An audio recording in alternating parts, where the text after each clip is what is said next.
जय माता दी। आइए अब देखते हैं कि शारदीय नवरात्रि पर पहले दिन घट स्थापना करने की संपूर्ण विधि और शुभ समय तथा मुहूर्त कौन सा है। तो इस बार अश्विनी मास के शुक्ल पक्ष की प्रतिपदा तिथि आरंभ हो रही है 21 सितंबर को मध्य रात्रि में 1:23 पर और यह तिथि समाप्त होगी 22 सितंबर को मध्य रात्रि में 2:55 पर। तो पंचांग के अनुसार घट स्थापना 22 सितंबर सोमवार को सुबह 6:09 से लेकर 8:06 के बीच में की जा सकती है। अगर इस समय अवधि के दौरान आप घट स्थापना नहीं कर सकते हैं तो आप अभिजीत मुहूर्त में भी प्रातःकालीन घट स्थापना की विधि कर सकते हैं और इस दिन अभिजीत मुहूर्त का समय रहेगा सुबह 11:39 से लेकर 12:38 के बीच में। नवरात्रि के पहले दिन ब्रह्म मुहूर्त का समय रहेगा सुबह 4:35 से लेकर 5:22 के बीच में और अगर प्रातः काल में आप देवी दुर्गा की पूजा विधि उनकी स्थापना या फिर कलश स्थापना करना चाहते हैं तो उसका समय रहेगा सुबह 4:58 से लेकर 6:09 के बीच में। यह प्रातःकालीन संध्या का समय है जिसमें प्रातःकालीन पूजा की जाती है, इसलिए अगर इनमें से किसी भी समय के अंदर आप घट स्थापना या कलश स्थापना कर रहे हैं तो यह सबसे शुभ समय माना जाता है। आइए अब जानते हैं कि घट स्थापना के लिए किन किन सामग्री की आवश्यकता पड़ेगी। सबसे पहले हमें आवश्यकता पड़ेगी कलश की, यानी कि घड़ा। यह घड़ा आप मिट्टी, पीतल या फिर तांबे को ले सकते हैं, लेकिन ध्यान रहे कि यह स्वच्छ हो। अगर मिट्टी का घड़ा प्रयोग में लेने जा रहे हैं तो नया घड़ा लेना सबसे उत्तम होता है, उसका पहले कभी उपयोग ना किया गया हो ऐसा घड़ा हो। और अगर पीतल और तांबे का घड़ा ले रहे हैं जो आप हर साल उपयोग में लेते हैं तो उसे अच्छे से स्वच्छ करके साफ करके फिर ही उसे उपयोग में लें। उसके बाद गंगा जल, आम के पत्ते, नारियल जिसे जटाजूट नारियल कहते हैं, यानी कि जो छिला हुआ नारियल ना हो वैसा। उसके बाद चावल या अक्षत, सुपारी, हल्दी की गांठ, सिक्के, कच्चा धागा या जिसे मौली कहते हैं, जौ के दाने या फिर सप्त धान की लकड़ी की चौकी या फिर पाटा और लाल वस्त्र।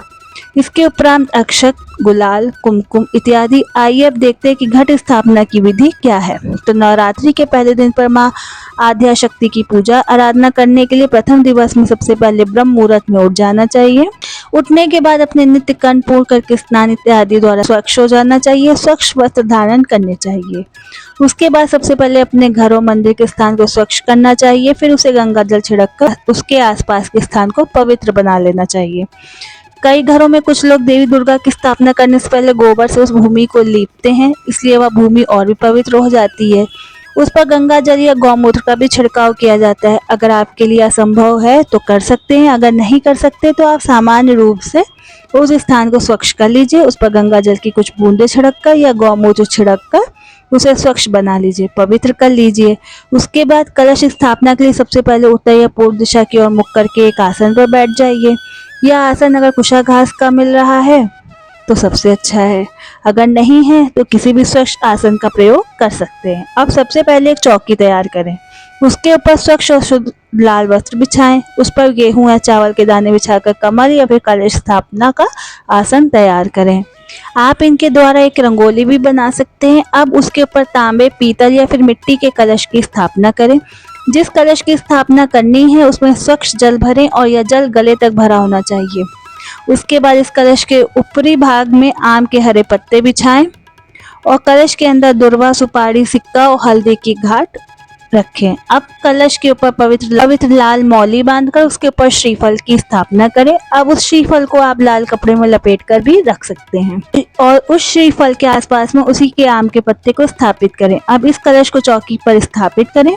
कलश के ऊपर कुमकुम से 5 या 7 तिलक करें। इस कलश को माँ आद्या शक्ति के स्वरूप में स्थापित किया जाता है, जिसकी 9 दिनों तक अबीर, गुलाल, कुमकुम, अक्षत, सुगंधित पुष्प इत्यादि से प्रतिदिन पूजा करनी होती है और 9 दिनों तक धूप दीप करके माँ आद्या शक्ति की आराधना, उनकी आरती और स्तुति की जाती है। नवरात्रि के पहले दिन कलश स्थापना के साथ जौ भी बोए जाते हैं। कुछ लोग इसमें सप्त धान बोते हैं जो माँ शाकंभरी देवी के देह से उत्पन्न हुए हैं। और इनका इतना महत्व क्यों है, इसके पीछे भी एक पौराणिक कथा है। उसका प्रमाण हमें दुर्गा सप्तशती के 11वें अध्याय में प्राप्त होता है, जिसमें माँ दुर्गा स्वयं कहती हैं कि हे देवताओं, उस समय मैं अपने शरीर से उत्पन्न हुए शाकों द्वारा समस्त संसार का भरण पोषण करूंगी। जब तक वर्षा नहीं होगी तब तक वे शाक ही सबके प्राणों की रक्षा करेंगे। ऐसा करने के कारण पृथ्वी पर शाकंभरी के नाम से मेरी ख्याति होगी और उसी अवतार में मैं दुर्गम नामक महादैत्य का वध करूंगी। और यही कारण है कि नवरात्रि की पूजा में जौ बोए जाते हैं, उनकी पूजा की जाती है।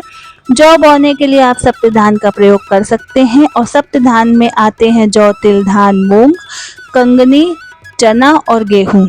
सप्तधान आरोपित करने के लिए सबसे पहले एक चौड़ा और खुली मिट्टी का पात्र लीजिए। उसके अलावा स्वच्छ मिट्टी की भी आपको आवश्यकता पड़ेगी और थोड़ा सा जल और उसके साथ ही 7 भिन्न भिन्न प्रकार के अन्न के बीज, जिसे हम सप्तधान कहते हैं। सबसे पहले मिट्टी के बड़े पात्र को लें। यह ऐसा पात्र होना चाहिए कि जिसका पहले का उपयोग ना किया गया, जो स्वच्छ हो।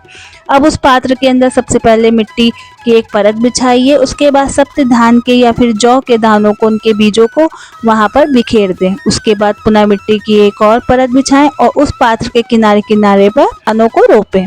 अब उसके बाद ऊपर मिट्टी की एक और तीसरी और अंतिम परत बिछाएं और मिट्टी को व्यवस्थित करने के लिए आवश्यकता अनुसार उसमें थोड़ा सा जल डाल दें। इस प्रकार आप नवरात्रि में सप्तधान आरोपण या जौ बोने की प्रक्रिया कर सकते हैं। इस प्रकार विधि पूर्वक कलश स्थापना के बाद जौ बोने के बाद देवी दुर्गा को विशिष्ट सात्विक मिष्ठान भोग अर्पित करें और फिर नवरात्रि व्रत का संकल्प लें।